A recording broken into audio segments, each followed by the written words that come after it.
tardarnos tanto. Y otra cosa, en cualquier momento en que se me deje de oír, me avisan porque en mi casa ya empezó a llover muy fuerte.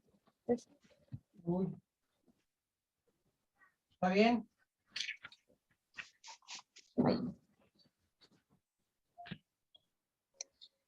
Bueno, en las complicaciones se van a dividir en microvasculares y macrovasculares. De las que vamos a hablar va a ser de la retinopatía, la neuropatía, la nefropatía y las macrovasculares de la enfermedad vascular cerebral, la cardiopatía diabética y el pie diabético.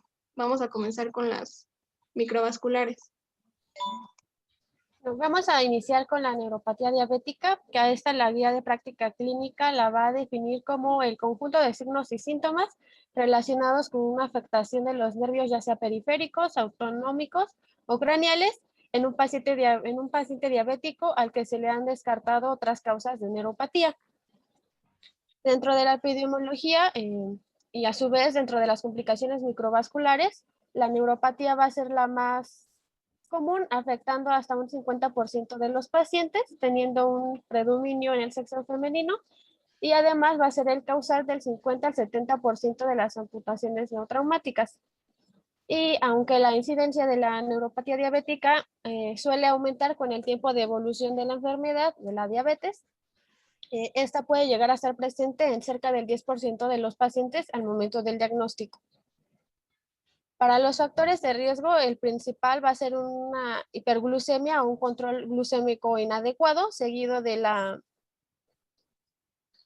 del tiempo de evolución, sí, el tiempo de evolución, ya que la incidencia llega a aumentar hasta un 50% después de 25 años de evolución de la diabetes.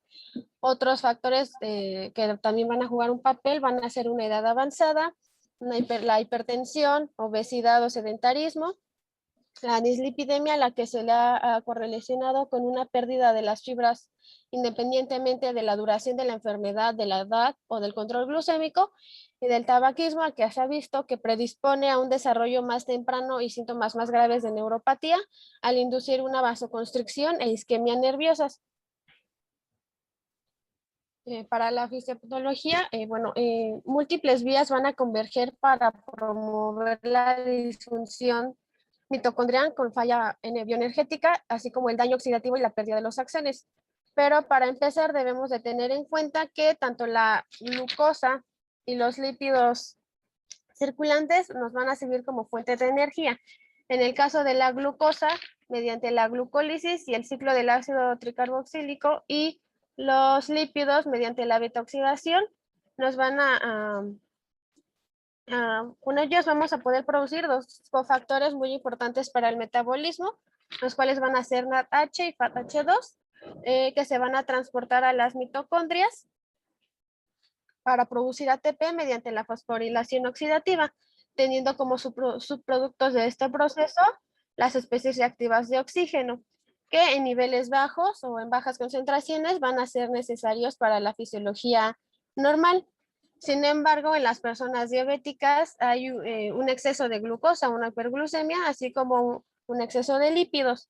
Entonces, al haber este exceso de sustrato, la fosforilación oxidativa va a fallar, provocando un aumento en la producción de las especies reactivas de oxígeno, así como una insuficiencia energética al verse afectada la producción de ATP y pérdida de la función celular normal, ya que esto va a producir o va a interrumpir o va a provocar un estrés en las funciones del retículo endoplásmico, causando un plegamiento incorrecto de las proteínas, igual forma un daño a nivel del DNA, interrumpiendo la señalización celular normal, así como una disfunción mitocondrial, daño celular y axonal. Este daño o esta disfunción mitocondrial se va a dar tanto en el cuerpo celular como durante el tráfico axonal mitocondrial, que nos va a causar o conducir a una insuficiencia bioenergética, ya que las células, en este caso las mitocondrias lesionadas, ya no van a poder viajar por los axones, dándonos como resultado el patrón de distal a proximal en el daño axonal de las mitocondrias, y que va a ser característica de la neuropatía diabética. De igual forma, este exceso de glucosa llega a ser metabolizado por las vías del poliol y la exosamina, que nos van a conducir nuevamente a un aumento de las especies reactivas de oxígeno y junto al aumento en los ácidos grasos libres, señalizaciones inflamatorias. Además, esta hiperglucemia también llega a provocar una glucosilación de proteínas y plasmáticas y tisulares con la subsecuente formación de productos finales de la glicación avanzada, que de igual forma nos va a llevar a un aumento en las especies reactivas de oxígeno, una modificación de la expresión génica y la señalización intracelular, ahí promoviendo señalización o células proinflamatorias y radicales libres. En el caso del factor isquémico, esta va a estar dada por la presencia de una microangiopatía que va a estar iniciada por una lesión endotelial causada por una alteración de la vasodilatación que se va a ver disminuida y un aumento en la vasoconstricción.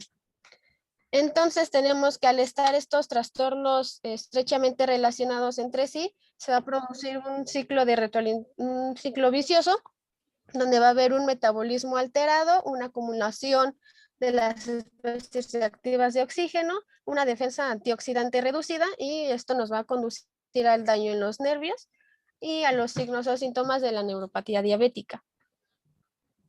Oye, ¿a qué te refieres con el tráfico mitocondrial?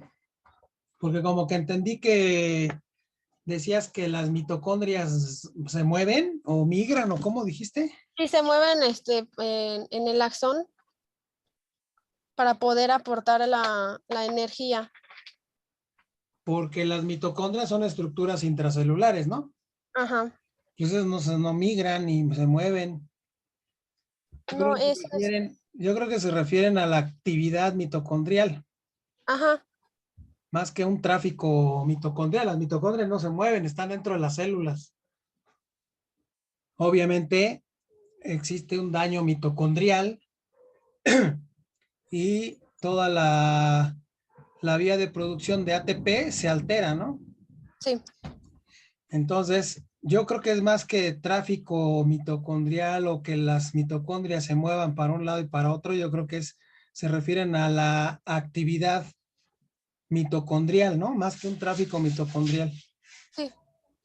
Bueno, síguele. Y bueno, para su clasificación se va a dividir principalmente en 4. Vamos a comenzar con la polineuropatía simétrica distal, que está dentro de sus divisiones o sus categorías va a ser la forma más común y de hecho se le considera como un sinónimo de la neuropatía diabética. Va a tener una instauración lenta y progresiva y aquí se va a manifestar con la distribución de media y guante, es decir, una pérdida progresiva de la sensibilidad distal hacia proximal. La neuropatía autónoma, esta puede llegar a pasar desapercibida debido a los amplios organismos, sistemas que afecta, entre los cuales van a estar el cardiovascular, genitourinario, gastrointestinal, así como alteraciones sudomotoras, neuroendocrinas y pupilares. Y bueno, su diagnóstico va a ser por exclusión e igualmente su tratamiento va a depender de acuerdo a las manifestaciones. Las poliradiculopatías suelen afectar a pacientes mayores y aquí son 2 tipos, la amiatrofia diabética o también conocida como neuropatía proximal o motora, que dentro de las poliradiculopatías va a ser la más común, pero a nivel general solo llega a afectar al 1% de los pacientes y la afectación torácica va a ser la menos frecuente. Las mononeuropatías pueden afectar tanto a los nervios craneales o periféricos, especialmente al 3, al 4, al 6 y al 7 y a los nervios mediano, cubital y peroneo, teniendo una recuperación aproximada en unas 6 a 8 semanas. Bueno, en esta imagen podemos ver aquí, esta sería de la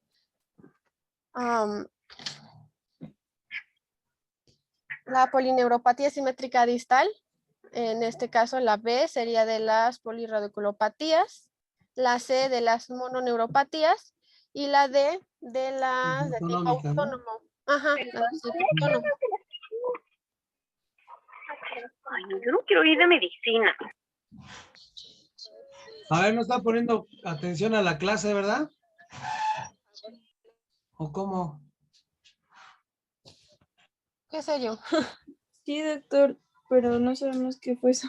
Es que se les olvidó apagar el micrófono y estamos oyendo aquí que quién sabe qué cosa de la medicina, que no quiere estudiar medicina. Es el micrófono de mi compañera Abril, No ¿Ande? es cierto. No, ¿no? no es el mío. El mío está activado, pero Quizá fue alguien que entró, pero no pasa nada.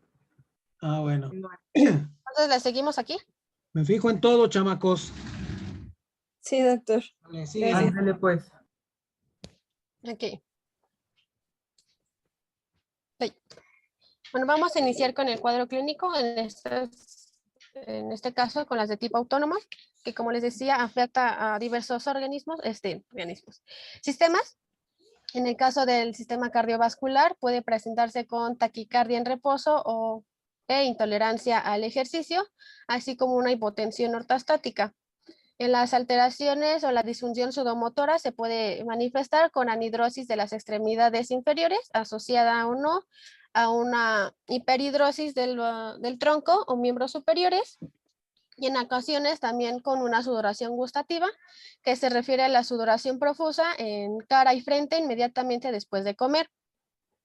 En el sistema gastrointestinal puede haber reflujo o disfagia y gastroparesia, así como un retraso en el vaciamiento gástrico que se va a manifestar con náuseas o vómitos, así como saciedad precoz y distensión abdominal. También puede haber incontinencia fecal y trastornos de la motilidad, en este caso diarrea y estreñimiento. Sin embargo, se menciona que el estreñimiento es el más común dentro de estas. En la cuestión genitourinaria, la disfunción puede ser tanto o puede ir de retención urinaria a incontinencia, disminución de la libido tanto en hombres como en mujeres. En los primeros, además, una disfunción eréctil o eyaculación retrógrada. La literatura mencionaba que la más común es la disfunción eréctil, y en el caso de las mujeres, sequedad vaginal y dispareunia. Y bueno, en el caso de las alteraciones pupilares, se le refería que iba a ser una disminución del diámetro de la pupila a la hora de la adaptación a la oscuridad, llegando a causar problemas incluso a la hora de manejar. Y en cuanto a las alteraciones neuroendocrinas, se le refería como una falta de reconocimiento o de respuesta a la hipoglucemia, pues iba a haber una disminución en la secreción de glucagón y epinefrina, que en respuesta a la hipoglucemia. Entonces esto iba a ser o iba a predisponer a mayores episodios de hipoglucemia.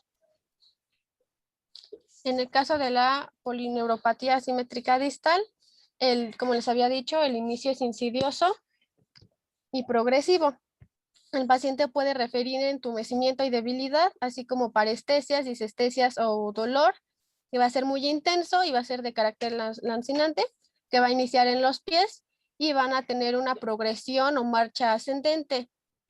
En el momento que llegue este dolor o estas sensaciones que el paciente nos manifieste a nivel de las rodillas, ya se van a empezar a ver afectadas los dedos de las manos.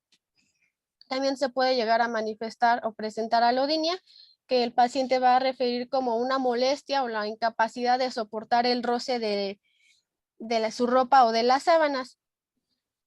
Y con el tiempo se puede presentar una pérdida de la propiocepción, así como de la sensibilidad, ya sea táctil, vibratoria, de la discriminación térmica. También, bueno, se refiere como una sensación al pinchazo, que estas pueden estar reducidas o ausentes. De igual forma, los reflejos pueden estar reducidos o ausentes. Y bueno, ¿mandé? Es sensación táctil, ¿no, doctora? ¿O táctil? Táctil. ¿No se dice táctil? Muy bien, es táctil, ¿no? Ese compañero que está ahí echando despapalle, ahí me pasan el nombre, por favor. Va a estar haciendo ahí otras cosas y con la computadora prendida, ¿ah? Dile que ya lo detectamos. Bueno, está bien, síguele. Táctil. ¿Qué más, doctora? Bueno, y también al llegar a presentarse una cierta inestabilidad de la marcha, pues esta nos puede participar como un factor de riesgo para las caídas. De igual forma, al haber una cierta incapacidad de percibir los traumatismos o lesiones que se presenten en los pies, pues se pueden llegar a desarrollar úlceras y si no se atiende, incluso una amputación. Ujú. En las mononeuropatías, esta se puede presentar con una oftalmoplegia diabética, caracterizada por un dolor unilateral, ptosis y diplopía, aunque la función pupilar puede estar preservada. En el caso de verse afectado el séptimo par, puede presentarse con parálisis de Bell y suele tener una recuperación entre los 3 a 5 meses. En las mononeuropatías diabéticas periféricas, el inicio de dolor va a ser brusco y puede estar seguida por una debilidad o atrofia variables, teniendo una recuperación lenta. Y va a ser característico el pie o la muñeca caída. Y también se puede presentar con mucha frecuencia el síndrome del túnel carpiano. Ujú. Las radiculopatías, la radiculopatía torácica se puede manifestar con un cuadro similar a una neuralgia posherpética, con un dolor muy intenso, que el paciente describe en forma de banda. También puede verse acompañado de disestesias y este dolor o esas sensaciones pueden estar localizadas a nivel abdominal o torácico. También suele producirse un abultamiento de la pared abdominal como resultado de una debilidad de los músculos abdominales que llegarían a simular una hernia. En el caso de la amiatrofia diabética, el inicio va a ser un inicio brusco de un dolor intenso en la parte anterior del muslo, que puede ser seguido en unos días o semanas con una debilidad o atrofia del cuádriceps.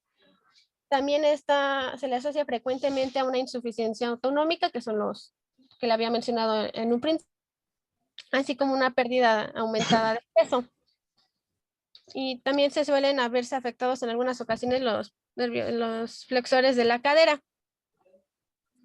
El proceso puede ocurrir en la pierna contralateral a los días o meses, incluso años después del ataque inicial, pero los síntomas suelen mejorar a lo largo de 6 a 18 meses. Oye, pues ya casi pusiste un cadáver ahí, doctora. Bueno, es que así Ve nomás. decía que la disminución en el peso o en la masa sí era muy significativa. Sí, ¿verdad? Ujú. Bueno. Y bueno, en el diagnóstico se basa principalmente en la historia y en la exploración, como les había dicho, con síntomas como el entumecimiento, el hormigueo, el dolor o debilidad de instabilidad en las extremidades. Y en el examen neurológico, mediante una torunda de algodón, y vamos a poder evaluar la sensibilidad táctil con un palillo de madera o una aguja, el dolor, eh, con la sensibilidad vibratoria con el diapasón y la propiocepción. Bueno, y también el diapasón nos iba a servir para la discriminación térmica, especialmente la fría. Y la propiocepción la íbamos a realizar moviendo las falanges distales de los dedos de la mano o de los pies hacia arriba y hacia abajo. Bueno, aquí se tiene que tener en cuenta que el paciente tiene que tener los ojos cerrados y le vamos a pedir que nos indique si las sensaciones o va a sentir lo mismo en ambas extremidades o en todas las zonas que vayamos explorando. Para esto les voy a mandar un video al grupo para que no se haga tan larga la exposición. Pero bueno, también podemos llegar a evaluar los reflejos, encontrando una pérdida de la sensibilidad, como les había dicho, táctil, térmica, vibratoria, de la propiocepción, y los reflejos tendinosos profundos pueden verse disminuidos o ausentes, estar incluso ausentes. Y el tratamiento va a estar enfocado en mejorar el control glucémico, así como en modificaciones del estilo de vida, especialmente para prevenir la progresión de la neuropatía diabética, además del tratamiento del dolor neuropático. Esto lo vamos a realizar buscando un control óptimo e individualizado, obviamente, de los niveles de los lípidos, de la presión arterial y del peso. También con una dieta y ejercicio según considere, o bueno, según los criterios del médico. También va a ser muy importante al pedirle al paciente que suspenda el tabaquismo y el consumo de alcohol. De igual forma, va a ser muy importante pedirle que tenga cuidado de sus pies, ya sea con un calzado cómodo, así como una inspección diaria de estos para evitar o en su caso reducir las complicaciones como lo podrían ser el pie diabético, que vamos a ver más adelante. Para el tratamiento del dolor lo podemos realizar con los fármacos tricíclicos, con los antiepilépticos y con los inhibidores de la recaptación de la serotonina y la noradrenalina. En estos cuadros les dejé algunos puntos importantes de estos fármacos. En el caso de la duloxetina, la dosis inicial recomendada es de 20 a 30 miligramos al día, aunque pueda tener un ajuste gradual en función a su respuesta, llegando incluso a de 60 a 120 miligramos al día. Y la mejoría puede observarse desde la primera semana del tratamiento. Y algunos de sus efectos secundarios son las náuseas, la somnolencia o mareos. En el caso de la venlafaxina, que también es un inhibidor de la recaptación, su dosis inicial recomendada es de 37 miligramos al día y sus efectos secundarios pueden ser las náuseas, la somnolencia, parecidos al primero, dispepsia, insomnio, entre otras. Para los fármacos tricíclicos, el más común y el más usado va a ser la amitriptilina, que tiene como dosis, al igual que la nortriptilina, de 10 a 25 miligramos al día, llegando hasta los 100 si llegan a persistir estos síntomas dolorosos.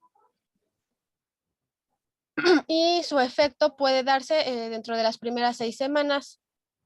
Y algunos de sus efectos secundarios van a incluir una sequedad en la boca y somnolencia, e incluso una retención urinaria. Y para los anticonvulsivos, en el caso de la pregabalina, la dosis será de 75 a 100 miligramos por día, teniendo como efectos adversos un edema periférico, aumento de peso, etc. Y la gabapentina puede darse o administrarse de 100 a 300 miligramos 1 o 3 veces al día. Pero esto lo pueden revisar con más detenimiento cuando les compartamos la exposición. Ok, bueno, espero que me escuchen bien. Ahora ¿Me permiten sí. 2 minutitos, por favor? Claro, doctor. Doctor. Seguimos. Bueno, ¿le puedes dar a la siguiente, por favor, Abby?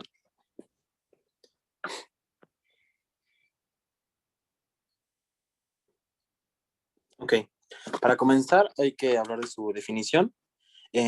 Por definición vamos a tener como varias descripciones más que nada.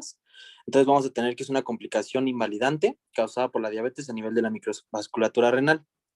De manera como más fisiológica va a ser un síndrome clínico caracterizado por la albuminuria persistente. Aquí puse esta cantidad de mayor a 300 miligramos sobre 24 horas, porque eso algunas fuentes las llegan a mencionar, pero hay algunas que no lo mencionan porque ciertas fuentes manejan distintas cantidades o descripciones para empezar a tomar lo que es la albuminuria. Entonces, aparte de esta albuminuria persistente, vamos a tener que ver una disminución de la tasa de filtración glomerular y una presión arterial elevada. Esto nos va a dar mucha relevancia ahorita que veamos de manera epidemiológica, porque gracias a esta clínica o esta persistencia de todos estos factores va a estar elevándose la morbilidad y mortalidad, porque, bueno, ahorita vemos. Aparte de esto, la gran relevancia es que afecta la calidad de vida en los pacientes y el pronóstico global de la enfermedad. ¿Le puedes dar a la siguiente, por favor?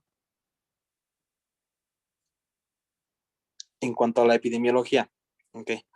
Vamos a tener que la nefropatía diabética es la primera causa de enfermedad renal crónica terminal y va a constituir un problema de salud pública. Este problema de salud pública lo mencionan como de gran relevancia en la mayoría de los artículos, tanto de epidemiología normal, porque es lo que mencionaba en la diapositiva pasada, está elevándose la morbilidad y la mortalidad, aparte de que hay unos grandes costos y una calidad de vida disminuida para todos estos pacientes. En el último reporte que encontré del año del 2013, mencionaban que se reportaron 244 millones de pacientes por millón de habitantes, disculpen. Esta es la tercera cifra más alta del mundo que se ha encontrado y la primera entre los países de Latinoamérica. Como vemos, es una cifra muy alta y de acuerdo, encontré que a un reporte de la OMS y el proyecto de carga global de la enfermedad, si no mal recuerdo, la diabetes, tanto como hipertensión arterial sistémica y enfermedad renal crónica, van a constituir aproximadamente un 60% de la mortalidad. Y el problema de esto es que también hay un aumento en los gastos de salud a nivel global. Para eso, o por lo tanto, va a ser muy importante de tener como tal alarmante crecimiento en los casos de enfermedad renal crónica, tanto terminal o a causa de una nefropatía diabética, porque a fin de cuentas esta tendencia es actual en todo el mundo. O sea, no encontré que solamente fuera un problema de aquí, obviamente se va en unos subdesarrollados, pero normalmente tanto de desarrollo o en vías de desarrollo van a estar en una transición muy alta en aumento de casos y prevalencia. Entonces, para esto vamos a tener que, de manera epidemiológica, vamos a tener que hacer que los pacientes se identifiquen o aumentemos la prevención de esta, hagamos una identificación de manera temprana de los casos que encontremos y referirlos al nefrólogo de manera pues oportuna, ya que encontré que uno de los problemas es que cuando muchas veces son referidos al nefrólogo ya es de forma tardía. Entonces, cuando esto ya es de forma tardía, no hay mucho ya ofrecer para el paciente, porque como tal la función de este órgano pues ya es muy disminuida y lo único que tienes que hacer para ayudar al paciente es prepararlo para el inicio de diálisis o trasplante o casos peores. Entonces, por eso es ahí la relevancia epidemiológica que nosotros tenemos que llevar a cabo. Entonces, ya para empezar un poco más adentrados en la enfermedad, ¿le puedes dar la siguiente, por favor? Vamos a hablar de la fisiopatología. La fisiopatología de manera general la describen algunos artículos, que es gracias a la acumulación excesiva de matriz extracelular en la membrana basal glomerular en el mesangio, en la membrana basal tubular y en el intersticio. Pero como puse aquí en el diagrama del lado derecho, esto es de manera ilustrativa, vamos a tener que va a haber una contribución de varios factores, como los productos avanzados de la glicosilación, la vía de los polioles, el aumento de la proteína C, factores de crecimiento, inflamación, una afectación en el sistema renina-angiotensina y un estrés oxidativo. Entonces, el principal factor aquí que menciona normalmente es esto de, ahorita vamos a ver qué causa cada uno, pero para empezar a entender un poco esto, vamos a hablar de que los productos avanzados de la glicosilación, que es lo que más mencionan, va a causar pues un desbalance tanto en la síntesis y la degradación de los componentes de la matriz celular. Entonces, pues van a estar afectando el tejido y pues aumentando la presión y llevándonos a esta nefropatía diabética. Pero algo que tenemos que tener en cuenta es el último que tenemos, que es el de susceptibilidad genético. Porque como tal, no todos los pacientes con diabetes nos van a causar una nefropatía diabética. Entonces, algo que tenemos que tener en cuenta es que es los factores y los antecedentes del paciente, ya que se cree que hay una susceptibilidad en pacientes, por ejemplo, en hermanos, abuelos, padres, o algún antecedente que haya mencionado que tengan una complicación de nefropatía diabética, tanto como de todas las que vamos a ver, porque están involucradas. Entonces, lo siguiente va a ser un poquito tal vez pesado, pero porque todos, o sea, literal, es lo complicado de la fisiopatología, de esta patología, ya que los mecanismos moleculares que todos aparecen aquí, esta es una de las siguientes páginas, vamos a ver la otra, están involucrados de manera como tal igualitaria, ya que no hay unos que estén mucho más involucrados que otros. Va a ser una enfermedad que va a ser muchos factores y que van a llevar a esta complicación. Entonces, una de las que vimos, por ejemplo, en el diagrama era esta de la generación de Ross, ya que nos van a ocasionar daño oxidativo en las diversas moléculas, incluyendo el DNA, además de que nos van a ayudar, y esto es uno de los factores principales o primarios de la enfermedad, que empieza una inducción a moléculas proinflamatorias, ya que se van a empezar con el diacilglicerol, proteína quinasa C, factor nuclear, proteína quinasa activada, y esto va a empezar a dañar el tejido. Entonces, otra es la activación de las exosaminas. Esto ahorita más adelante también lo vamos a ver en cardiopatía. Cambios en la actividad de enzimas como la sintetasa de óxido nítrico. Aquí mencionaba lo que hace rato, lo que les mencioné de los productos avanzados de la glicolización, que es la producción de AGEs o AGS, que es la activación de los receptores RAGE, que van a activar este factor de necrosis, el factor de crecimiento y otros receptores que van a activar como tal estas células inmunes y van a hacer que causar estos efectos mencionados, una inflamación y daño de todo el tejido. Aparte, ahí tenemos los factores de crecimiento, que es la producción de TGF, activación de la PKC. ¿Le puedes dar a la siguiente para no mencionar todos? Ahí se los dejamos pues, para la presentación cuando la quieran revisar. Aquí podemos también ver la endotelina, uno que también lleva mucha gran relevancia es el óxido nítrico, que pues, la regulación del óxido nítrico en el marco de generación del arroz se va a encontrar alterado, entonces no hay un rol, o sea, su rol se va a ver disminuido y no va a haber una buena función de este. Otro, ahí vimos lo del sistema renina-angiotensina-aldosterona, ya que esta hiperglicemia va a inducir la producción de la renina-angiotensina, esto ya lo hemos visto, pero además de esto va a ocasionar que esta activación de la presión intraglomerular, efectos proinflamatorios y fibrogénicos, que es lo que mencionaba al principio que se da como de manera general, que es esta acumulación excesiva de matriz que va a hacer que se dañe todo este epitelio renal o esta vasculatura renal y va a ocasionar todas estas manifestaciones. Y por último, los factores genéticos, que es lo que les mencionaba que es de muy relevante porque a fin de cuentas tiene que haber una afectación ya por predisposición o alguna otra afectación para que se pueda dar porque no todos los diabéticos nos van a progresar a esta complicación. ¿Me puedes dar a la siguiente, por favor? En esta imagen es meramente ilustrativa, ya que omití incluso las normales, ya que en esta, que es la última imagen, se ve ya como tal esta expansión de las células epiteliales, del lumen capilar, de la membrana basal, de los podocitos, de las células mesangiales, cómo se van aumentando, ya que del lado izquierdo ahí tenemos uno, pues sí, relativamente normal, y del lado sí ya vemos que todas las estructuras van a estar aumentadas por este crecimiento tanto inflamatorio y tanto influencia la matriz extracelular. ¿Me puedes dar a la siguiente, por favor? Algo que encontré que era muy importante era la correlación entre la estructura y la función, ya que como vemos aquí la condición de diabetes con más de 5 años de evolución o diabetes 2 desde el inicio, vamos a tener la eliminación de albuminuria. Esto lo vamos a ver ahorita creo que en diagnóstico, porque se dice que en pacientes con diabetes mellitus tipo 1 se tiene que empezar a checar o hacer mucho monitoreo de la cantidad de excreción de proteínas o de albúmina, porque esos hasta a partir de los 5 años van a empezar con esta manifestación y esta complicación, ya que la diabetes con tipo 2, como vemos, es desde el inicio, porque esta puede que nosotros diagnostiquemos en ese momento que esté en el paciente de diabetes mellitus tipo 2 y ya vamos a encontrar albúmina o albuminuria. Entonces ahí es la que tenemos que actuar de manera oportuna y empezar a dar el tratamiento para mejorar el pronóstico del paciente. Otra que mencionan aquí es, o estas definiciones de microalbuminuria, las vamos a ver un poquito más adelante.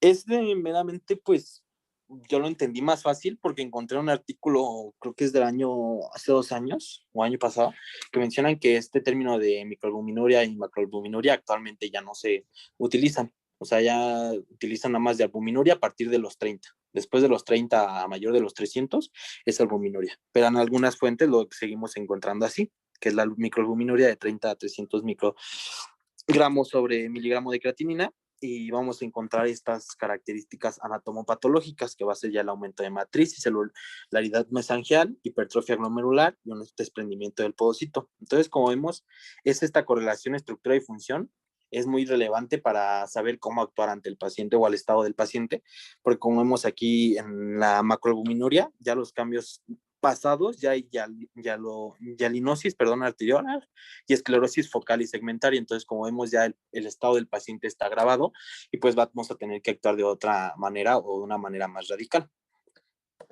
Puedes dar la siguiente, por favor. Entonces, ahora sí, en cuanto al cuadro clínico, se dice que el cuadro clínico de la nefropatía diabética se caracteriza por proteinuria persistente, hipertensión arterial y deterioro progresivo de la función renal. Lo que más nos va a llevar al diagnóstico es esta proteinuria, y todas las fuentes lo mencionan que es lo que más nos va a servir, porque los demás pueden ser causados a otra enfermedad pues subyacente, o que estén coexistiendo al mismo tiempo. Entonces, por proteinuria vamos a tener la definición, que es la elevación de la excreción de albúmina por sobre el rango normal, que es de los 30 miligramos, pero más baja que el límite de detección que en cinta reactiva convencional, que es de 300 miligramos. Entonces, ello va a equivaler en una excreción de albúmina entre 30 a 300 miligramos. Sin embargo, como vemos en la tabla de abajo, es lo que les mencionaba. Esto es una definición de un artículo del 2016 y mencionan que es normoalbuminuria en menos de 20 o menos de 30 miligramos por 24 horas. Microalbuminuria de 20 a 200, en recolección de 24 horas de 30 a 300, macroalbuminuria de mayor a 200 por minuto y mayor a 300 por 24 horas. Entonces, esta la encontré en muchas y pues se me hace importante para estadificar un poco esta patología. Entonces, ya que estamos hablando de la proteinuria y de la albuminuria, ¿le puedes dar a la siguiente, por favor? Vemos que esta va a tener un papel muy relevante en el diagnóstico de la patología. Entonces, sí, esta albuminuria es considerada como tal un buen predictor de la nefropatía diabética clínica, por lo que les mencionaba hace un momento de la detección a partir de los 5 del año, pero como sabemos, pues la detección de esta no va a ser específica de la nefropatía diabética. Entonces, la otra cosa que mencionamos aquí es la aparición de la microalbuminuria. Microalbuminuria no es tan temprana como suele creerse. Es lo que les mencionaba, que en diabetes tipo 2 vamos a entender que puede ser luego en cuanto lo diagnosticamos, ¿no? Eso es, encontré que en 5 a 20% de los pacientes que diagnosticamos con diabetes mellitus tipo 2 ya va a tener albuminuria. Entonces, sin embargo, la que es tipo 1, vamos a tener que ahí es el tiempo de diabetes, pues va a ser más prolongado. O sea, esto se refiere en cualquier artículo que es a partir de los 5 años, pero incluso dice que mencionaba, o aquí pues en el tercer puntito, que puede ser muy prolongado a partir o después de los 30 años. Entonces, algo que nos va a ayudar aquí es la retinopatía diabética, esto de que existen signos de retinopatía diabética, como ahorita lo vamos a ver en un momento. Ya como mencionaba la fuente, que algo que nos va a ayudar para saber que el paciente con diabetes mellitus tipo 1 puede tener nefropatía diabética es que la retinopatía diabética va a estar presente en 60% de los casos de pacientes con diabetes mellitus tipo 1 y que empiecen a desarrollar microalbuminuria. Entonces se dice que cuando van a evolucionar a nefropatía diabética, primero se va a presentar la retinopatía diabética en los pacientes con diabetes mellitus tipo 1, ya que mencionan que es del 60% o más, y sin embargo en las diabetes mellitus tipo 2 mencionan que aproximadamente un 50% de los pacientes va a tener primero retinopatía diabética, entonces no lo mencionan como un factor más predictor en cuanto a la tipo 1. Entonces, otra que tenemos que es en pacientes de diabetes mellitus tipo 2, la evolución clínica es menos característica, como va a empezar pues muy temprano, pues no lo vamos a tener como detectar como pues sí de manera muy característica, como lo acabamos de ver de la diabetes mellitus tipo 1. En la imagen del lado derecho ahí la verde, vemos ahí cómo está la filtración glomerular, cómo va disminuyendo y vamos avanzando de la nefropatía diabética, que incipiente, la que ya está como comenzando y ya la que ya está como en etapa terminal. Entonces ya vemos que hay una disminución tanto tiempo de filtración glomerular y como avanzamos. Entonces esto va a ser de manera progresiva. ¿Le puedes dar a la siguiente, por favor? Entonces, como vimos, la patología va a ser de mucha vigilancia para evitar esta progresión a la disminución renal y que complique el estado del paciente. Entonces, es importante la monitorización en busca de la microalbuminuria.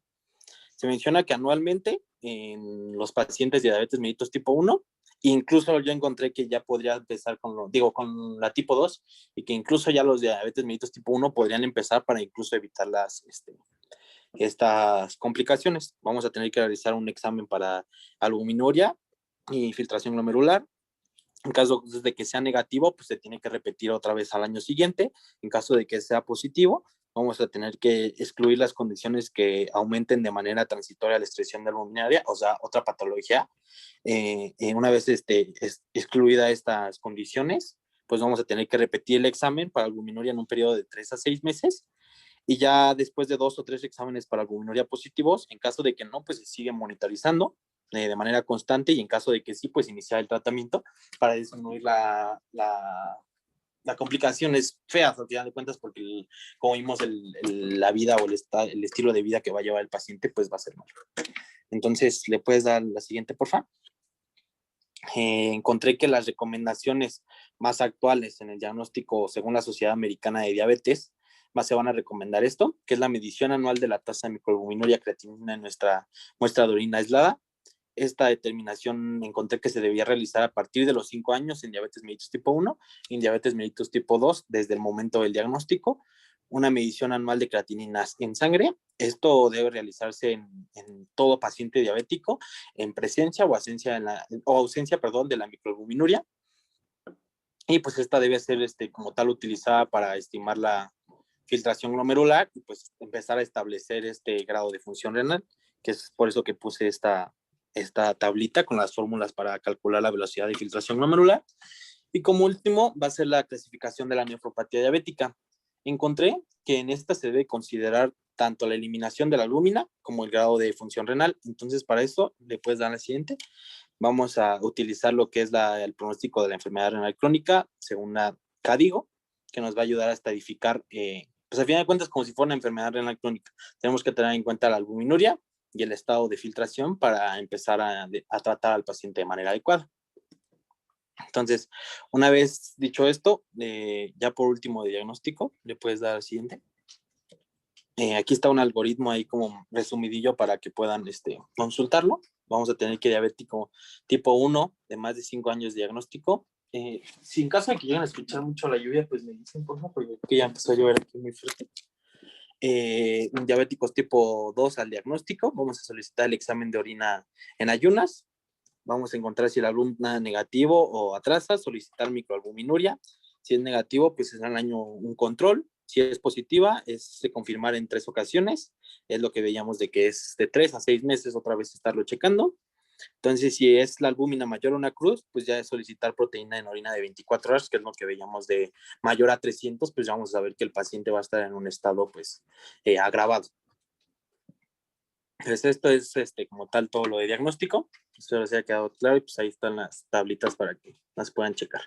Entonces, para el tratamiento, según la guía de práctica clínica y las fuentes consultadas, vamos a tener que una de las cosas más importantes es la prevención mediante el control de la glucemia, que es lo que vimos hace un momento, y empezar con intervenciones eficaces para la progresión de la albuminuria. Entonces, ahorita para esta progresión de la albuminuria, vamos a tener que es la mejoría del control de la glucemia, un manejo estricto de la presión arterial, menos de 140/90 o 130/80 en algunas otras fuentes encontré. Aparte de esto, la administración de inhibidores de la ACE o de la ARB, que ahorita los vamos a ver uno por uno, que son pues los bloqueadores de receptores de la angiotensina, que es ARB, y los inhibidores de la enzima convertidora de angiotensina, que es el ACE. Entonces, aquí en esta tablita puse las estrategias de nefroprotección en pacientes con enfermedad renal crónica. Este es como un resumen de todo lo que se va a hacer, la intervención, porque ahí es como vemos una específica nefroprotectora y el objetivo terapéutico que se va a buscar y una terapia cardioprotectora adjunta, que esto es para que no progrese a otra enfermedad o que se ponga más grave el paciente o la misma enfermedad progrese. Le puedes dar a la siguiente. Entonces, lo primero que vimos, que es la mejoría de la glucemia. Para esto necesitamos las modificaciones del estilo de vida para manejar la hipertensión del paciente. Entonces, aquí vimos la reducción del peso, adoptar dieta DASH, reducción de sodio en la dieta, actividad física y moderación del consumo de alcohol. Ahí están las recomendaciones y la reducción aproximada de la tensión arterial sistólica que nos van a llevar. Se las dejo ahí mejor para que lo consulten, para no hacerlo esto más largo porque ya llevo mucho. ¿Le puedes dar a la siguiente, por favor? Y el último punto que revisamos ahí en el tratamiento es los inhibidores de la YECA o de la ARB. Esto nos van a ayudar a reducir la albuminuria. La ARB se va a utilizar en casos en que haya tos con los YECA, que es uno de los principales pues, efectos secundarios. La dosis va a tener que ser aumentada progresivamente y se va a vigilar la albúmina urinaria. Mencionan que sí es importante aumentarlo de manera progresiva para así reducir lo más mínimo que se pueda la albúmina y estarnos como más tranquilos en cuanto al progreso de la enfermedad. O sea, no es como darle siempre la misma dosis porque así puede seguir aumentando o mantenerse así y no vamos a buscar como la condición más óptima que le podríamos dar al paciente. En caso de que no se puedan ser tratados con estos IECAS o ARB, pues se pueden utilizar los diuréticos, antagonistas de los conductos de calcio o bloqueadores beta. En estas tablitas, aquí puse, por ejemplo, el catoptril, el enalapril, remipril, estas las mencionan todas las, bueno, la guía de práctica clínica y las fuentes mencionan los mismos. Se las iba a leer, pero creo que es mucho y falta todavía mucho. Entonces, aquí está la de inhibidores de enzima convertida a angiotensina. ¿Le puedes dar la siguiente, por favor? En esta pongo los bloqueadores de los receptores de la angiotensina, que son los ARB. Le puedes dar la siguiente. Y en esta y en la siguiente, que son los bloqueadores de calcio dihidropiridinas y los bloqueadores de calcio no dihidropiridinas. Y le puedes dar la siguiente. Y los diuréticos, que como vimos eran en caso de que no se pudieran dar la administración, o no se pueda dar la administración de los inhibidores de la ACB o ARB. O sea, estos son los últimos que o sea, como los alternativos. Entonces, pues ahí se los dejo para que los puedan checar con más tranquilidad. ¿Le puedes dar la siguiente? Ya por último, pues estos son unos diagramas o algoritmos para cómo actuar ante el paciente. Entonces, esto es lo mismo que les mencionaba en el cuadrito verde, pero aquí ya mencionan lo de la tensión arterial. Aquí ya mencionan que si no es menor de 130/80, pues vamos a tener que iniciar o incrementar un diurético u otro agente. Esto ya es después de empezar el monitoreo. Y aparte de eso, incrementar el ICA o el ARA si no hay como tal una mejoría, y pues estar monitorizando para ver la respuesta al tratamiento. Y en caso de que no haya, pues si están mal con los ICAs, pasar a los ARA, y si están mal los ARAs, pasar a los diuréticos y sucesivamente. Y ya por último le puedes dar al siguiente. Este también es de manera más ilustrativa para que nos va a ayudar aquí relacionan la cantidad de lípidos con la progresión de la enfermedad de la nefropatía diabética. Entonces, esta es como el monitoreo que tenemos que llevar de los lípidos cuando está en la nefropatía diabética. Y algo que se me olvidó mencionarlos es que en el tratamiento muchas veces se tiene que reducir, en caso de que la enfermedad ya está muy progresada, la cantidad de insulina que se le da al paciente. Porque como la insulina va a pasar por riñón, si seguimos aumentando o dando la misma cantidad y el paciente está en un estado ya grave, podemos ayudar al daño.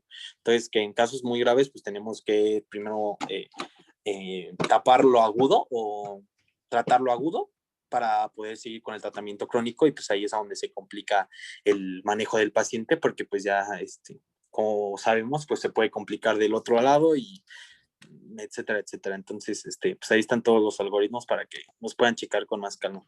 Muchas gracias por su atención, chicos. Sí, muy bien.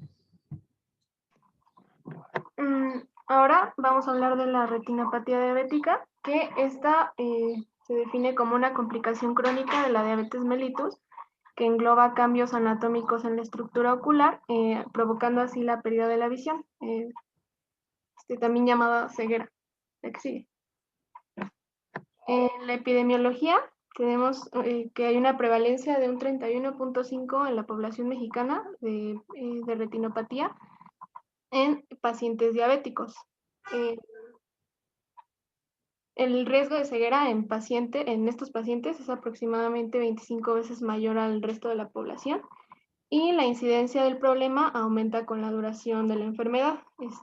Aproximadamente dentro de los 15 a 20 años después de haber hecho el diagnóstico de diabetes, los pacientes suelen presentar algún grado de retinopatía diabética.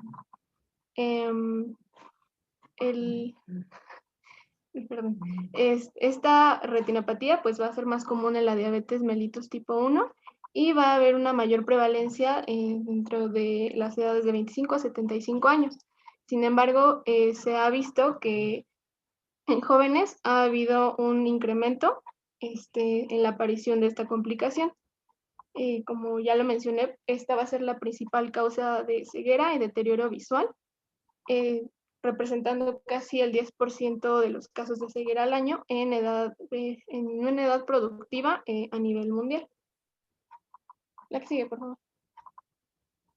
Dentro de los factores de riesgo, pues ya lo mencioné, que influye el tiempo de evolución, que es más común a partir de los 5 años en adelante. También influye el tipo de diabetes que tiene el paciente, ya que es más común en la diabetes tipo 1, y algunos cambios hormonales como la pubertad y el embarazo. También comorbilidades como la hipertensión arterial, hiperlipemia, anemia, obesidad o el hipotiroidismo. Dentro de estos factores también tenemos la presencia de otras complicaciones, en especial se hace una relación con la nefropatía y las toxicomanías, en específico el alcoholismo. También tiene relación con otros antecedentes oculares como el glaucoma, la oclusión venosa retiniana, la inflamación, la miopía o la atrofia del epitelio pigmentado retiniano. La que sigue, por favor. En la fisiopatología, pues debido a la hiperglicemia, va a inducir que se activen las vías de los polioles, que haya una acumulación de productos finales de glicación avanzada, también que se active la vía de la proteína sinasa y la vía de la hexosamina. Esto va a provocar, como primera instancia, que haya una dilatación de vasos sanguíneos, cambios del flujo sanguíneo retinal a partir de la endotelina, el óxido nítrico y la prostaciclina, perdón. Y también va a influir en factores de crecimiento, como el factor de crecimiento endotelial vascular y el factor de crecimiento transformante beta. A su vez, va a provocar también que haya un engrosamiento de la membrana basal y una pérdida de pericitos. Esto porque va a estar aumentada la apoptosis. Y estos, pues, pericitos le van a dar soporte a los capilares, pues la pérdida va a conducir a formación de microaneurismas, que es el primer signo que vamos a poder observar en el fondo de ojo. Todos estos conjuntos, bueno, este conjunto de factores va a provocar que haya una oclusión vascular, perdón, y una isquemia que conduce a una regulación positiva a través de la activación del factor 1 inducible por hipoxia, lo que va a promover una proliferación de células endoteliales mediante activación de MAP. Esto quiere decir que va a haber una neovascularización. A su vez, también va a aumentar la permeabilidad al inducir fosforilación de proteínas de unión estrecha como la ocludina. También encontré que se ha observado que hay que hay un aumento de leucostasis que va a contribuir a la pérdida de células endoteliales y a la degradación a la degradación.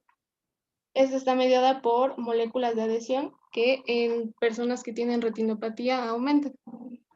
Sí, por favor.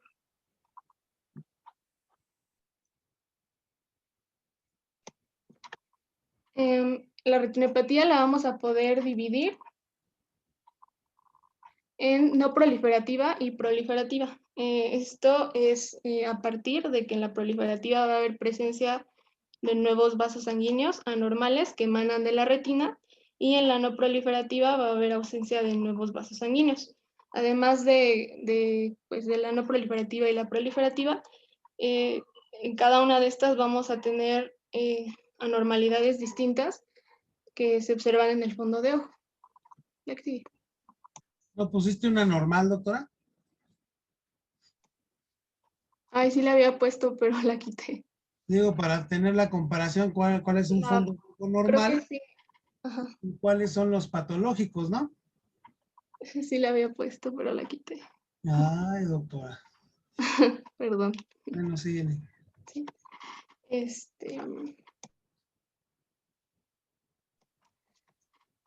Bueno, en las características de la no proliferativa, vamos a tener que van a haber signos de infartos de la capa de la fibra nerviosa.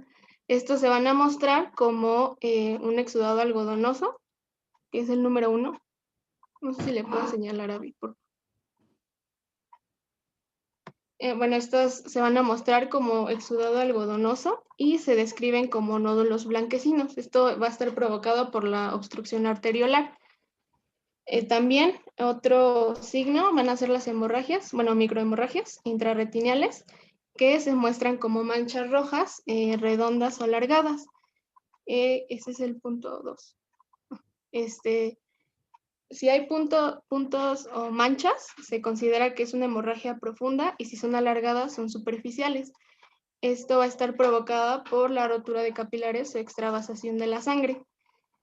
Por otro lado, también vamos a poder observar exudados duros, que se muestran como depósitos amarillos de tamaño variable y van a ser de bordes irregulares. Esto pues va a estar provocado por la alteración en la permeabilidad y la extravasación de lipoproteínas, y además de anormalidades microvasculares como los microaneurismas, que este es el primer signo de retinopatía que se observa. Estos se observan como pequeños puntos rojos delimitados y redondos, y esto por la dilatación de capilares. También suelen observarse vasos tortuosos y dilatados, principalmente en la mácula y en la retina posterior. En este tipo de retinopatía, la pérdida visual se debe al desarrollo de edema macular.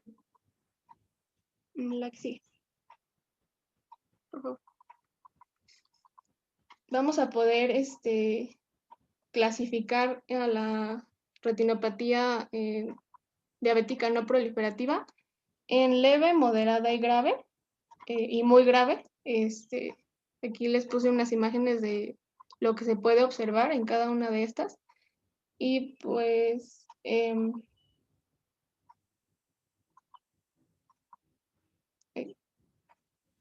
la que sigue, bueno, no sé si la pueden leer después. La que sigue, por favor. Y bueno, rápidamente el edema macular, este puede ocurrir en cualquier etapa de la retinopatía diabética, y este se define como un engrosamiento retiniano y edema que afecta a la mácula. Esto generalmente va a disminuir la agudeza visual, y esto es por una infiltración excesiva de líquido y lípidos. Se va a poder observar engrosamiento de la retina desde el centro de la mácula, o exudados duros y engrosamiento retiniano adyacente, o bueno, va a haber una zona de engrosamiento retiniano, de al menos un área en el disco. Lexi. Y bueno, por último, la proliferativa, que esta se caracteriza por la presencia de neovascularización, que surge del disco óptico y de vasos de la retina. Esto pues va a estar provocado en respuesta a la isquemia. También otra cosa que podemos observar va a ser signos de hemorragia prerretiniana y vítrea, o la presencia de signos venosos. Esto pues va a indicar que hay una retinopatía proliferativa que está progresando, y aquí se van a poder observar venas tortuosas, ingurgitadas, formando bucles. En la primera imagen, en donde les puse un 1, es la neovascularización. Creo que se ve mejor en el 1. En el 2 es la hemorragia, y no encontré una de fibrosis, pero bueno. También se va a poder observar fibrosis, que son membranas generalmente blancas o grises, que se adhieren a la superficie retiniana. Estas van a estar provocadas por proliferación fibrosa asociada pues a la proliferación vascular, bueno, de células. Estos también, bueno, esta fibrosis va a ejercer tracción y van a poder desprender la retina. En esta retinopatía proliferativa, la pérdida de la visión suele ocurrir de forma aguda si el sangrado de los vasos hacia el vítreo bloquea la luz de la retina. Sin embargo, la sangre a menudo se reabsorbe y la visión se aclara espontáneamente. Por otro lado, la pérdida de la visión de forma crónica se debe al desprendimiento de la retina, isquemia en la mácula o de una combinación de estas dos. Entonces, pues ahí es una diferencia entre la no proliferativa y la proliferativa. La que sigue. Y también hay una clasificación, pero esta va a ser a partir de la gravedad, que se divide en temprana, de alto riesgo y severa. Los factores pues van cambiando dependiendo en el estadio que se encuentre. Y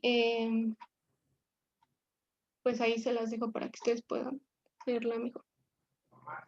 La que sigue.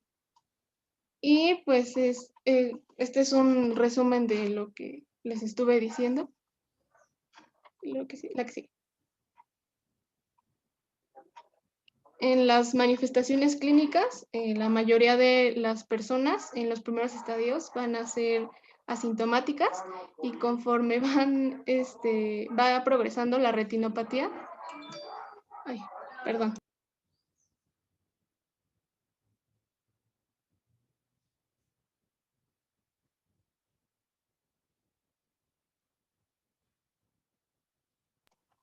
Ya. Y conforme va progresando la retinopatía, comienza a haber una pérdida de la agudeza visual, que es progresiva, hasta culminar en ceguera. Aquí sigue. En el diagnóstico debemos de comenzar con una historia clínica en donde se haga una anamnesis de los factores de riesgo que les mencioné, de antecedentes patológicos, de la duración de la diabetes del paciente y si ha tenido un control adecuado de la glicemia. Se dice que el método estándar es el examen oftálmico, generalmente con el fondo de ojo se debe de hacer el diagnóstico definitivo. Este debe de ser dilatado y se hace en búsqueda de anomalías anatómicas que ya les mencioné. Cuando los exámenes son normales, los exámenes posteriores se realizan por fotografía de retina y este examen debe de ser realizado por expertos y debe de haber un seguimiento, ya que pues solamente los oftalmólogos o los optometristas son capaces de ver las primeras manifestaciones de la retinopatía, que son los microaneurismas, que suelen confundirse con otras anomalías. También se puede hacer uso de una fotografía de fondo de ojo, y esto puede mejorar. ¿Mande? No sé, Marito, le hago unos minutitos, estoy en una clase. Por favor, gracias. Perdón, compañeros. Y esto mejora la detección de la retinopatía en áreas en donde no hay especialistas. Este estudio toma de 10 a 15 minutos y no se requiere la dilatación del ojo. Ahora, ¿cada cuánto se debe hacer el examen? Se recomienda que en la diabetes tipo 2 se haga un examen completo poco después del diagnóstico. Esto porque generalmente los pacientes ya tienen algún grado de retinopatía al hacer el diagnóstico de diabetes mellitus tipo 2. Y en la diabetes mellitus tipo 1 se hace el examen dentro de los 5 años posteriores al diagnóstico. Generalmente este examen depende del individuo, pero se debe de hacer un seguimiento, como ya lo había dicho. Sobre todo en ellos que tengan hallazgos conocidos. Se puede hacer de 6 meses a 2 años. Y se debe de prestar atención en embarazadas por la evolución que puede tener tan rápido la retinopatía no proliferativa a una proliferativa. Se debe de hacer este examen durante el primer trimestre, en todo el embarazo, hasta 1 año después del parto. La que sigue, por favor. Y en el tratamiento se han hecho algunos estudios en que se ha ocupado fármacos antiangiogénicos como el ranibizumab, bevacizumab y el aflibercept. Aún no se utilizan mucho estos fármacos y además el uso de corticosteroides. Generalmente lo que suele ocuparse es la fotocoagulación láser. Esta no está recomendada en retinopatía diabética no proliferativa leve o moderada y pues se tiene que tener en cuenta los riesgos y beneficios que tendrán estos pacientes. En la retinopatía diabética no proliferativa severa, sí es el método de elección, la fotocoagulación láser. Suele ser focal o en rejilla y se lleva a cabo cuando hay un control metabólico malo, perdón, no cumplen las revisiones de retina de una manera habitual. El paciente cursa con otras enfermedades oculares como las cataratas que van a limitar la aplicación de láser en un futuro. También en pacientes en donde hay isquemia o también si hay embarazo. En la retinopatía diabética proliferativa sin características de alto riesgo y edema, suelen darse sesiones de 300 a 500 impactos y si hay tracción se debe de hacer con cuidado en sesiones de 200 a 300 impactos. El tratamiento puede llevarse a cabo en una sola sesión o en múltiples sesiones. Se tratan generalmente ambos ojos, la mácula y periferia, y se debe tener precaución al estar en contacto con el área macular. Se debe de estar en constante vigilancia ya que puede reaparecer las lesiones. Otra técnica es la vitrectomía, que está indicada en la retinopatía diabética proliferativa persistente, en la hemorragia vítrea o el caso de que haya hemorragia vítrea o prerretinial previa, en caso de que no haya una regresión de los neovasos o incluso haya un incremento de la neovascularización.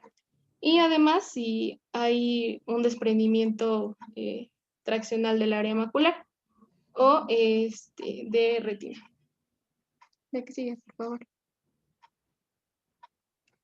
Y les puse esta tabla, que es de la guía de práctica clínica, que ahí dice todo lo que les estuve diciendo, de las recomendaciones que se hacen para el manejo dependiendo de si es retinopatía diabética no proliferativa, en su clasificación y también para la proliferativa. ¿La que sigue, por favor? Bueno, ahora vamos a continuar con las complicaciones macrovasculares y nuevamente una disculpa por si se escucha mucho ruido, pero es que mis vecinos están haciendo un relajo en el patio. Pero bueno, disculpe. Que sí, cómo no, tus vecinos, ¿eh?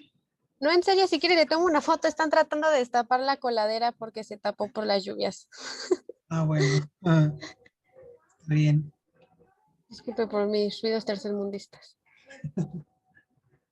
Vamos a iniciar con la enfermedad vascular cerebral, a la cual se le va a definir como un síndrome o el síndrome caracterizado por el rápido desarrollo de síntomas o signos correspondientes a una afectación neurológica que van a persistir más de 24 horas y que no tienen otra causa aparente a la del origen vascular.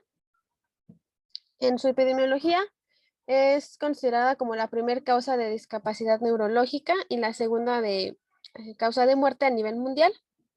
Va a afectar principalmente a personas de mayores de 60 años, con una frecuencia en los hombres, siendo estos el 60% de los afectados. Y además en México se va a reportar una mortalidad de 28 decesos por cada 100,000 habitantes y una incidencia de 230 casos por cada 100,000 habitantes al año. Dentro de esos factores de riesgo, los vamos a poder dividir en modificables y no modificables. dentro de los no modificables, ya sabemos, son la edad y el sexo, que les acabo de mencionar cuáles son sus grupos y de incidencia. Antecedentes previos del evento o historia familiar del EBC, así como la raza, donde hay un predominio, suele haber un predominio por la raza negra, y se mencionaba que en estos el cuadro suele ser un poco más severo. Dentro de los factores de riesgos modificables, vamos a estar principalmente en la hipertensión y en este caso la diabetes. Bueno, los diabéticos llegan a tener el doble de riesgo de presentar un ABC isquémico en comparación de los pacientes que no tienen diabetes. Otros factores van a ser el tabaquismo, el alcoholismo, la dislipidemia, el sedentarismo y las cardiopatías como la fibrilación auricular o un infarto agudo del miocardio, que vamos a ver en un momento. Iniciando con su fisiopatología, tenemos que después de la oclusión de un vaso cerebral o la obstrucción del flujo sanguíneo, una parte de tejido intacto estructuralmente, pero con alteraciones funcionales, va a rodear al núcleo isquémico. Este núcleo isquémico va a ser una zona donde las células llegan a morir a los pocos minutos, ya que el flujo sanguíneo cerebral llega a ver reducido a menos de 10 milímetros por cada 100 gramos de tejido por minuto. Y esta zona que lo va a rodear se le conoce como zona o área de penumbra isquémica, la cual puede permanecer viable por algunas horas y de hecho va a ser el blanco de las intervenciones terapéuticas, ya que podemos rescatar esta zona y con esto mejorar en cierta forma el deterioro neurológico y una mejor recuperación del paciente. Pero bueno, en esta zona, en la zona de penumbra, van a ocurrir una cascada de eventos neuroquímicos secundarios a la disminución del aporte de oxígeno, como van a ser la disrupción de la homeostasia iónica, liberación de glutamato con exotoxicidad, disrupción de la homeostasia iónica, disfunción de canales de calcio, liberación de radicales libres, así como una pérdida de la integridad de la membrana celular y cambios inflamatorios que van a tener como resultado o van a finalizar en la muerte celular, ya sea por apoptosis o necrosis. Asimismo, el centro del infarto va a estar formado por tejido muerto como resultado de la cascada de estos eventos secundarios a la isquemia. Dentro de su clasificación se va a dividir en dos tipos principalmente, en isquémico y hemorrágico, siendo el isquémico el más importante, pues llega a ser responsable de entre el 80 al 85% de los casos y el hemorrágico solo del 15 al 20%. Este ictus hemorrágico puede estar originado por una hemorragia intracerebral o una hemorragia subaracnoidea. La hemorragia intracerebral tiene como causas principales la hipertensión, traumatismos, el consumo de drogas como la anfetamina y cocaína, y se va a caracterizar por un inicio y progresión gradual durante minutos u horas de los síntomas, perdón. Y en el caso de la hemorragia subaracnoidea, la causa principal es la rotura de un aneurisma. La segunda causa pueden ser malformaciones vasculares que se van a encontrar cerca de la superficie piel. Y esta se va a caracterizar por un inicio repentino de un dolor de cabeza, una cefalea muy intensa y severa y repentina, que incluso el paciente llega a referir como el peor dolor de cabeza de su vida. La disfunción es menos común. Por otro lado, el isquémico se va a dividir en accidente isquémico transitorio e infarto cerebral. Este accidente isquémico transitorio se va a caracterizar porque la duración de los síntomas suelen ser menores de 24 horas. Aproximadamente, la mayoría se van a dar en los primeros 60 minutos y no suele dejar secuelas físicas ni en neuroimagen, teniendo una recuperación rápida o incluso se le mencionaba como una recuperación espontánea. Para los mecanismos de la isquemia pueden ser tres, siendo la hipoperfusión, la trombosis y la embolia. Estos dos van a ser los principales. Sin embargo, Las causas del ictus isquémico, para una mejor clasificación de los pacientes, se van a dividir en aterotrombosis o aterosclerosis de grandes vasos, cardioembolismo, oclusión o enfermedad de pequeños vasos, o también conocidos como infartos lacunares, de causa inhabitual y de causa indeterminada. Iniciando con la aterotrombosis o aterosclerosis de grandes vasos, la ateromatosis de arterias extracraneales, principalmente o generalmente de la carótida interna, va a ser la causa más común del ictus isquémico. La causa cardioembólica va a constituir aproximadamente un 20% de los ictus isquémicos, siendo de este grupo la causa más común la fibrilación auricular, aunque algunas otras fuentes cardioembólicas pueden ser los trombos murales que se generan tras un infarto al miocardio, valvulopatías o endocarditis infecciosa o no infecciosa. En el caso de la oclusión de los vasos pequeños o de pequeños vasos, como les había dicho, también se les refiere como infartos lacunares, van a ser secundarios a arteriopatías o lo más común, lipohialinosis, que es un bloqueo de la arteria por hipertrofia medial y lípido mezclado con material fibrinoide. Se van a caracterizar por no superar los 15 milímetros y van a tener una localización profunda, como los ganglios basales, en la protuberancia, cápsula interna y tálamo. Una pregunta, doctora. En los infartos del corazón, ¿cuál es la localización del infarto que más provoca embolismo? Ay, sí me acuerdo. Un infarto anterior, infarto inferior, infarto septal, infarto dorsal. ¿Cuál sería el infarto que más frecuentemente provoca primero un trombo mural y la posibilidad de que haga cardioembolismo?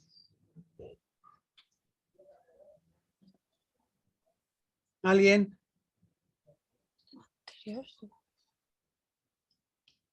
¿No? No, doctor. No, doctor.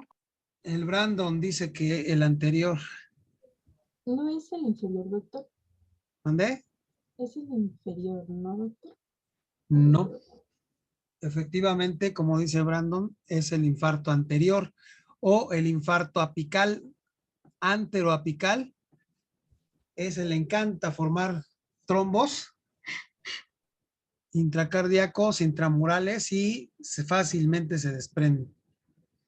Entonces, ese es el tipo de infarto que más le gusta hacer embolismo. ¿Sale? Sí. Bueno, síguele. Entonces, dentro de las causas inhabituales puede ser causado por trombocitosis, policitemias, de disección arterial, o si el síndrome mieloproliferativo, o conjuntivopatías como la artritis reumatoide y el lupus eritematoso. Dentro de las causas indeterminadas, o sea, aquí vamos a englobar a aquellos pacientes en los que después de una evaluación exhaustiva no encontramos el mecanismo que originó el evento. Ajá. Para el cuadro clínico, pues los síntomas más comunes van a ser una aparición repentina de alteraciones en la visión, pérdida de la fuerza en las extremidades, problemas para hablar o para entender, incluso acompañadas de balbuceo, así como una sensación de hormigueo en cara, brazo, pierna, desequilibrio, inestabilidad y dolor de cabeza. Sin embargo, los signos neurológicos o signos de alteración se van a dividir de acuerdo al territorio afectado. En este caso, bueno, aquí viene una tablita, pueden leer con más detenimiento más tarde. Tenemos que en el caso de que se vea afectada la cerebral anterior, con las estructuras afectadas como la cara medial de la corteza frontal y temporal, se puede presentar parálisis contralateral de la pierna y un déficit sensorial contralateral de la pierna. En el caso de la cerebral media, en su división superior, afectándose el lóbulo frontal y el área de Broca, puede haber hemiparesia y déficit sensorial, respetando a la pierna, y la fascia de Broca. O la basilar, en caso de verse afectada la arteria basilar, y con esto la corteza del lóbulo occipital, temporal medial, tálamo y la región anterior del mesencéfalo, puede presentarse coma e incluso una muerte de forma rápida, o oftalmoplegia con una desviación de la mirada por parálisis de los nervios 3 y sexto, así como una hemiplegia o tetraplegia. Y los últimos 4, que es la hemiparesia motora pura, el síndrome sensitivo puro, la hemiparesia atáxica y la disartria mano torpe, van a ser característicos o van a ser los síndromes lacunares. Para su diagnóstico va a ser fundamentalmente con el interrogatorio y la exploración física. En el caso del interrogatorio debemos de averiguar la presencia de padecimientos crónico-degenerativos o factores de riesgos como un accidente previo, el consumo de drogas que vimos que pueden ser causantes de este padecimiento, que van a hacer el diagnóstico de infarto cerebral más posible. En el caso de la posteriormente, y lo más importante va a ser investigar el tiempo transcurrido desde el inicio de los síntomas, o en el caso de que los pacientes hayan dormido bien, por así decirlo, y hayan despertado con las alteraciones, el tiempo transcurrido desde que el paciente estuvo por última vez libre de estos. En la exploración física, debemos de considerar la búsqueda de soplos carotídeos o cardíacos, incluso de arritmias cardíacas, o incluso podemos llegar a encontrar estigmas de enfermedades comórbidas como las enfermedades reumatológicas, infecciosas o neoplasias, que pueden ser, por ejemplo, petequias, nódulos, eritema, etcétera, que van a estar relacionados o que se relacionan con el infarto cerebral. En cuanto al examen neurológico, al enfocarnos a corroborar la localización anatómica de la lesión y el territorio afectado, debemos de buscar agnosias, paresias, apraxias o alteraciones en la movilidad en cara y miembros. De igual forma, en algunos casos nos podemos ayudar o apoyar de la escala de Cincinnati, que pues esta es una escala prehospitalaria que nos va a servir para aquellos pacientes en los que sospechemos un accidente vascular cerebral, que va a evaluar el habla, la simetría facial y los movimientos de los brazos, en donde con que encontremos uno de estos alterados, la posibilidad de que se trate de un accidente isquémico, de un accidente vascular cerebral, es del 72%, y ya en caso de verse afectados los 3, esta llega a ser la probabilidad del 82%. Pues si en dado caso, llevar o remitir al paciente urgentemente a emergencias. Y ya de acuerdo a lo que obtuvimos en lo anterior, podemos evaluar o establecer la severidad del cuadro usando la escala de NIS, que nos va a permitir estratificar el grado de daño neurológico ocasionado por el evento, con un puntaje de 0 a 42, donde 0 no hay un evento cerebral isquémico, y del 42 ya es muy grave o muy severo. Los parámetros a evaluar van a ser el nivel de conciencia, la orientación, donde le vamos a hacer 2 preguntas al paciente, y si responde a ambas preguntas, pues el puntaje es de 0, y si no responde a ninguna es de 2. Vamos a pedir que le vamos a dar 2 órdenes. 0 en si realiza ambas y 2 si no realiza ninguna. Los movimientos oculares, movimientos faciales, la función de brazos y piernas, la sensibilidad y el lenguaje. De igual forma va a ir el puntaje, puede ir desde 0 hasta 4. Y ya como pruebas complementarias, la guía de práctica clínica menciona que la tomografía es la que se suele usar con más frecuencia, o es el estudio de elección, y nos va a poder ayudar a establecer el diagnóstico de ictus isquémico o hemorrágico, así como para descartar etiologías que puedan cursar como un proceso vascular, como podrían ser tumores, e informarnos de la extensión de la lesión. Sin embargo, una de sus desventajas es que en la fase aguda solo nos muestra signos indirectos como asimetrías de surcos o desplazamiento de estructuras. Entonces, en el caso de que la resonancia llegue a estar disponible, se prefiere su uso, pues se refería que el infarto se llega a ver de manera casi inmediata.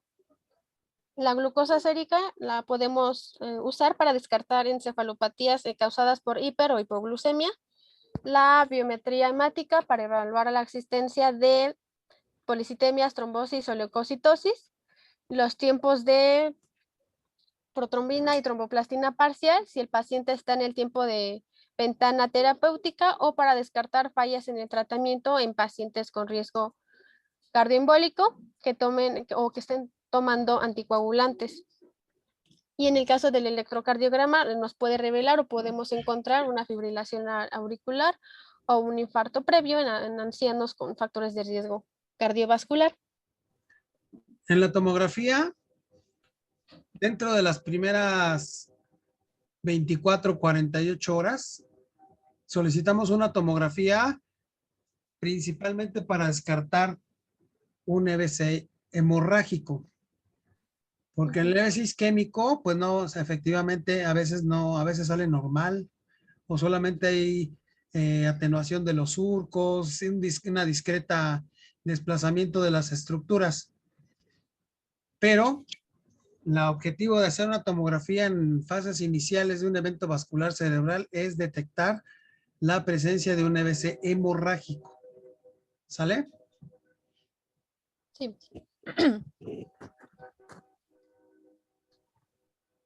Dentro de su tratamiento, disculpe. No, sigue. Dentro del tratamiento, en las medidas generales, tenemos el manejo de la vía aérea que puede llegar a la intubación o la ventilación mecánica en cada caso, si es necesario, así como un control intensivo de la tensión arterial, de la glucemia y de la temperatura.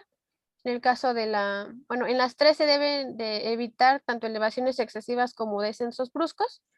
En el caso de la tensión arterial, para tratando de no disminuir la perfusión cerebral aún más de lo que ya está.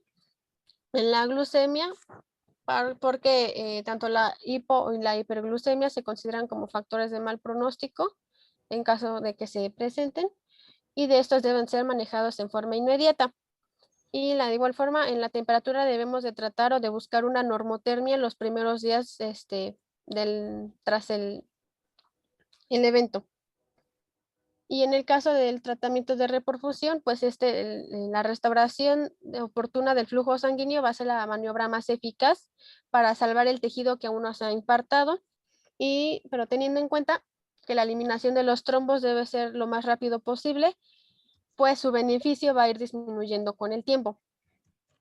Y por un lado, en la trombólisis con la alteplasa, esta va a ser el tratamiento estándar para todos los pacientes que acudan las primeras 4:30 horas tras el evento o tras presentar los síntomas, siéndonos útil para la oclusión de pequeños vasos o de gran calibre. Y entre algunas de sus contraindicaciones están las convulsiones, una progresión rápida de los síntomas, uso reciente de anticoagulantes, una glucosa menor a 50 o mayor a 400, y ya pasada este periodo de ventana, una edad mayor a 80 años, o un evento vascular cerebral grave, en este caso mediante la escala de NIS mayor a 25. Y sus indicaciones, como les había mencionado, pues es un tiempo menor, preferentemente a las 4:30 horas desde el inicio de los síntomas, y un estudio de imagen consistente con el evento vascular. En dado caso de que no haya una mejoría tras este proceso o esté contraindicado, se debe de considerar la trombectomía mecánica, que va a consistir en la disrupción o extracción mecánica del tromo mediante un microcatéter endovascular insertado a través de la arteria femoral, que va a ser útil para cuando se vean afectados los vasos de gran calibre. Y la ventana terapéutica suele ser de 6 horas, aunque se mencionaba que incluso puede realizarse si han pasado hasta 12.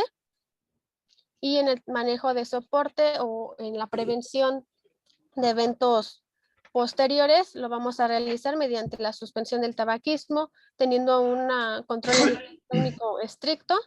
En el caso de aterosclerosis o dislipidemia, a la administración de estatinas, o en el caso de los pacientes con fibrilación auricular u otras condiciones que generen émbolos, anticoagulación permanente, y en aquellos en que haya una estenosis de la carótida se debe realizar una cirugía. Compañeros, tienen 3 minutos para terminar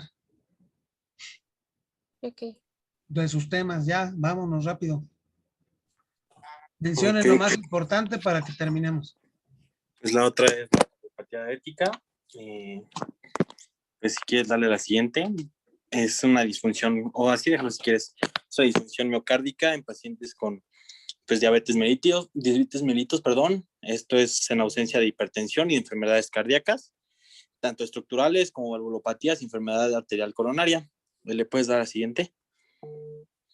De manera epidemiológica, pues hay una gran relevancia porque ocupa entre 50 y 80% de las muertes, y su incidencia en personas con diabetes es de 4 veces mayor en hombres que en mujeres.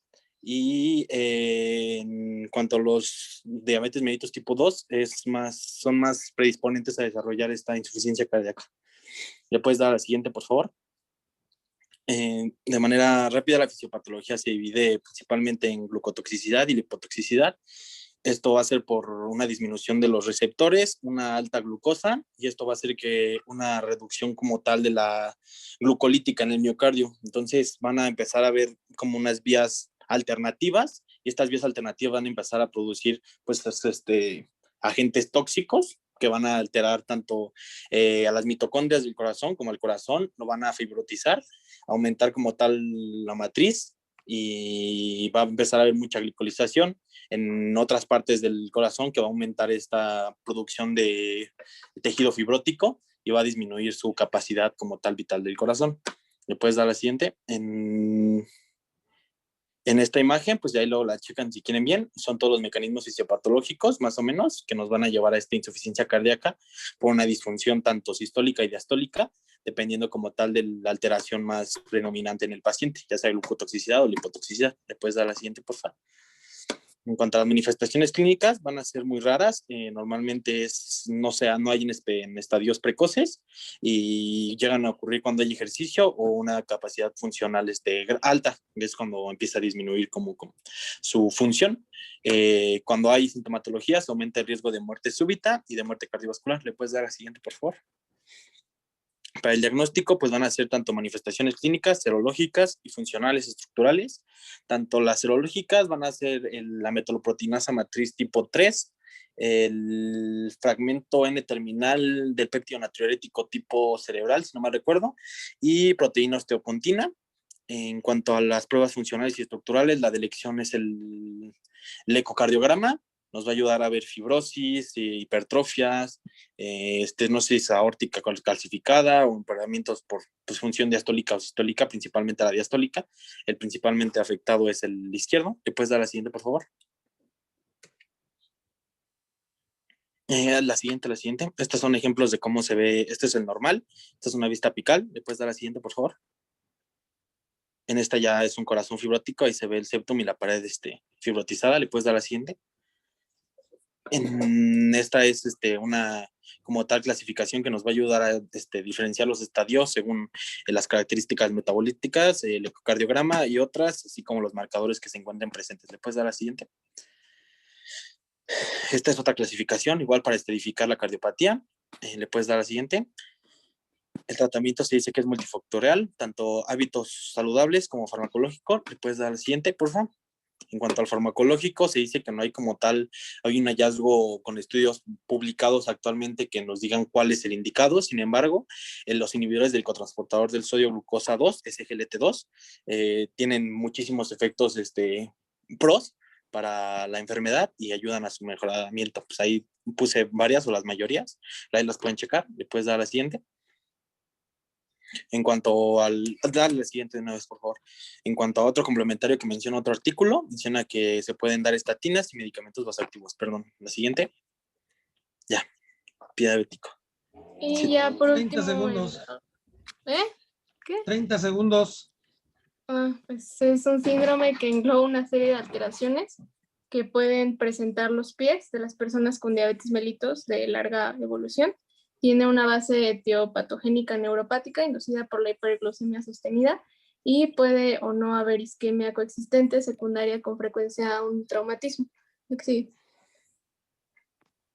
En la epidemiología es más común en hombres, en adultos de 45 a 50 años. Es la principal morbilidad de pacientes con diabetes mellitus dentro de los 5 y 10 años después del diagnóstico. La causa más frecuente de amputación no traumática y la principal causa de hospitalización en diabéticos. Afecta entre el 15 al 25% de pacientes y la en los factores de riesgo es ser hombre, tener más de 45 años, el índice de masa corporal entre obesidad 1, 2 y 3 y sobrepeso. Otras complicaciones como la retinopatía, neuropatía diabética periférica o la enfermedad arterial periférica, deformaciones en el pie, como puede ser el hallux valgus, dedo en garra, dedo en martillo o hiperkeratosis plantar, también llamado callo. En los antecedentes un antecedente de ulceración o amputación y otras como pueden ser las causas que aumentan la presión plantar elevada, las infecciones y los cuidados inapropiados del pie. Lexi, por favor. Lexi, 3. Y entre los factores desencadenantes van a ser las lesiones provocadas por el cansado o por cualquier daño inofensivo, como caminar descalzo, cortarse las uñas, una uña enterrada, y esto suele ser más común en ancianos. Lexi. Y pues yo creo que eso ya no lo digo, ¿sí? La que Pero sigue, bueno, doctora. sí, Lexi. Lexi. Y en la clasificación vamos a tener la de Wagner. Esta la clasifica según su profundidad y extensión de la gangrena. Luego ven cómo se clasifica. Y de San Elian. Lexi. Lexi. Y la clasificación de Texas. Y dentro del cuadro clínico vamos a tener una disminución de la sensibilidad, del dolor, una sensación de ardor o quemazón, también llamado síndrome de pies ardientes, deformidades en el pie, que ya los mencioné, y que pequeños traumas tienen la capacidad de hacer úlceras. Lexi. En el diagnóstico se debe hacer una historia clínica, una anamnesis de los factores de riesgo, los signos vitales, las comorbilidades, también una evaluación nutricional y los hábitos dietéticos y actividades físicas que hace el paciente. Lexi. En la exploración física, en la inspección, la palpación de pulsos, medir temperatura de la piel y una exploración neurológica para la neuropatía. Lexi, por favor. Y en los exámenes vasculares, pues ahí los pueden leer después. Lexi. Y finalmente en tratamiento se debe de tener un control metabólico, checar el equilibrio electrolítico, un control de la hiperglucemia, la hiperosmolaridad y la acidosis y antibióticos. Eso lo leen después, lo que sí, por favor. Y en las heridas se debe hacer una limpieza con solución salina, desbridar, se debe de también hacer una exploración interna de la úlcera y aplicar sulfadiazina de plata, ketanserina, pirfenidona o apósitos hidrocoloides. Y por último, las amputaciones que pueden ser de Chopard, Lis-Frank-Syme, transmetatarsiana o solamente de dedos o una amputación mayor, que es supracondilia o infracondilia. Y en la prevención se debe tener una higiene adecuada, la detección y control de comorbilidades, utilizar un calzado cómodo y monitorear la glucosa. Y ya eso sería todo. Ujú. Muy bien, compañeros. Ahora es que organícense cuando tengan otra clase para que abarquen el tiempo antes de esa otra clase y no andemos corriendo. ¿Sale? ¿Sí o no? Ey, Ay, se me hace que andan en otro lado. Bueno, ya. Nos vemos entonces el viernes, ¿verdad? sí, Para No, doctor, creo que tiroiditis. es el Es jueves. el jueves. ¿Es el jueves? Sí. Y también el viernes. Jueves y viernes. ¿El jueves qué entonces? ¿Qué es? El jueves es adenoma hipoficiario. Ah, no me han mandado esa. Se la mandamos hoy por la noche, doctor. Ah, bueno. Sí, porque hay que mandar la de tiroiditis, ¿no? Bueno, para revisarlas, por favor, cuídense. Suerte en su otra clase. Gracias, doctor. Gracias, doctor. Gracias, sí, bye. doctor. Gracias.